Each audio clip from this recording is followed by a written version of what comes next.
Assalamu alaikum. How are you all?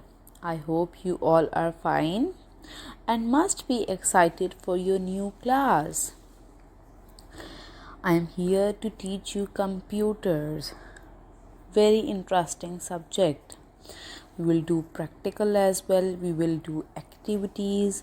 We will have fun in computers. So today we are going to start our chapter number 1, the computer system. You must have seen computer in different sizes. So over here we will discuss the classification of computer according to their sizes. We will discuss about hardware, software, input output devices and their example. So first of all, open your books, page number 1. Our first topic is classification of computer by size. As we know, computers are classified according to their sizes into 5 groups: mobile computers, microcomputers, mini computers, mainframes, and supercomputers. So, what are our mobile computers? As the name is telling you, these computers are the smallest computers designed to be carried anywhere. Wherever you want to carry, you can easily carry these computers. They are portable computers. For example, laptops, ultrabooks, netbooks, tablets, e-book readers, smartphones, personal data assistants, PDAs, and portable media players, PMPs. So they all are examples of our mobile computers. So you all have to find the detail of these devices on internet, or you can take the help of your book. I will ask from you all in your Zoom class. So the next type of computers are microcomputers. Microcomputer is also a small computer, but it is used by only one person at a time. You must have seen these kind of computers at your homes, in your computer lab.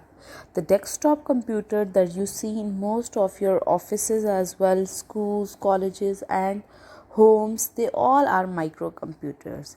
Microcomputers are also called personal computers or PCs.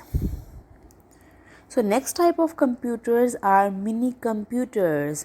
Our mini computers are larger than microcomputers. Typically they take the size of a refrigerator.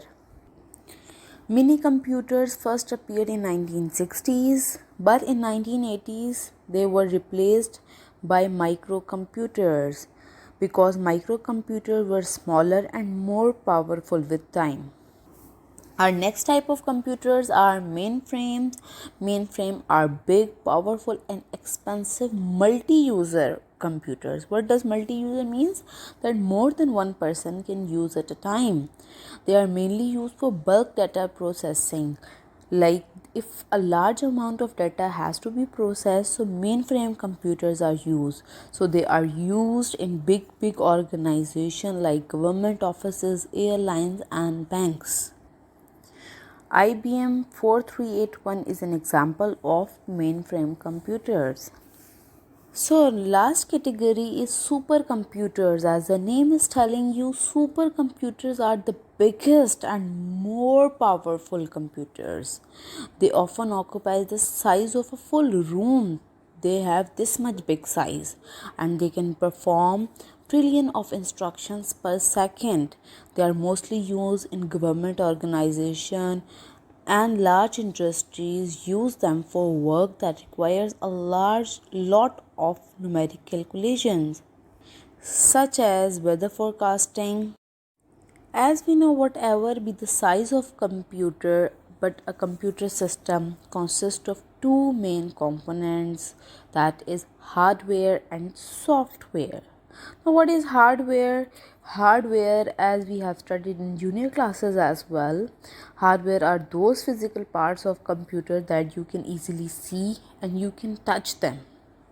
Your input devices, output devices, storage devices and central processing unit, they all come in your hardware.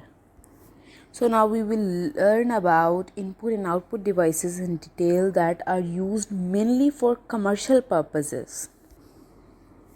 So what are input devices? As we all know, input devices accept input from the user and convert it into a form that computer can easily understand. So our supermarkets, banks use specialized input devices to collect large amounts of data rapidly. So what are our input devices which are commercially used, like barcode readers, magnetic ink character reader, optical mark reader and card readers? Now if you all see page number 3, on page number 3 they have discussed about barcode reader in detail.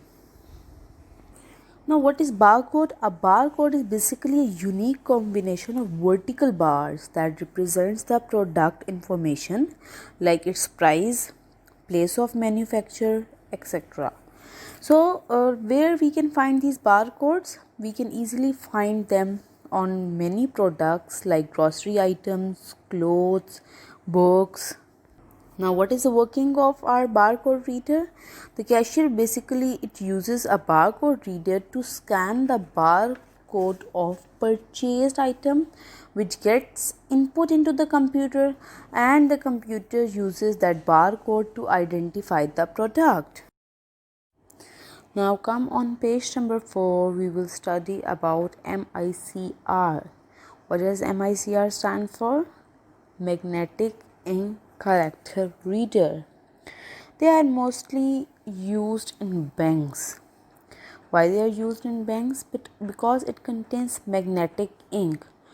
Magnetic is basically a special ink that contains magnetic particles of iron oxide. A magnetic ink character reader can scan characters printed in magnetic ink. This technique is called magnetic ink character recognition. So they are used in banking sectors because magnetic ink characters are difficult to forge. This makes them ideal for making and identifying checks. Now what is the working? As we all know that on checks we have check numbers, bank code, branch code. They all are printed in magnetic ink. Then this information is scanned by magnetic ink character readers and the checks are sorted city wise or branch wise. Now our next topic is optical character reader. So optical character reader is a device used to take or input normal printed or handwritten text. So what will happen? It first produces a digital image of the text. Then this character recognition software convert the image into character codes that can be easily understood, stored and processed by the computer. So this technique is called optical character recognition. Now come on page number 5, we will study about optical mark reader. You must have seen many objective type papers where so many MCQs are there and you have to fill the appropriate circle. So an optical mark reader is basically a device which is capable of reading printed forms used for objective type exams with boxes or the circles that can be filled with a dark pencil or ink. What is the working of optical mark reader? When a light beam is passed through such a form, the marked areas reflects less light than the unmarked ones. This way, the optical mark reader recognizes the boxes or the circles that are filled. So this technology is called optical mark recognition, OMR.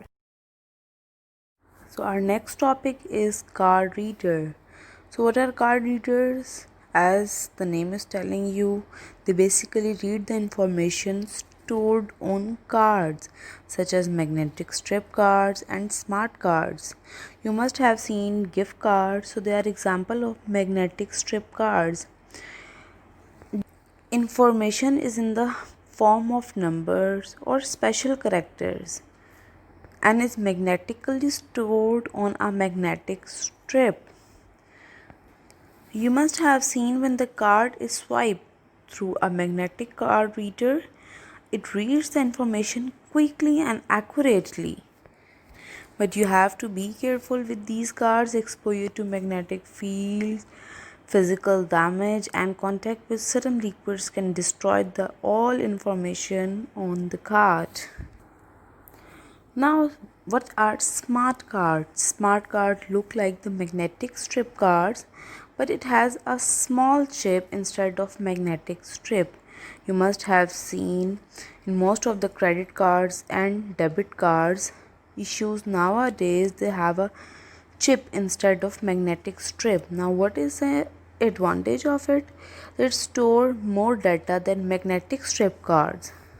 And one more thing, a smart card can read and write the data on the card. You must have seen many petrol companies and departmental stores use smart cards to keep the track of customers' shopping history.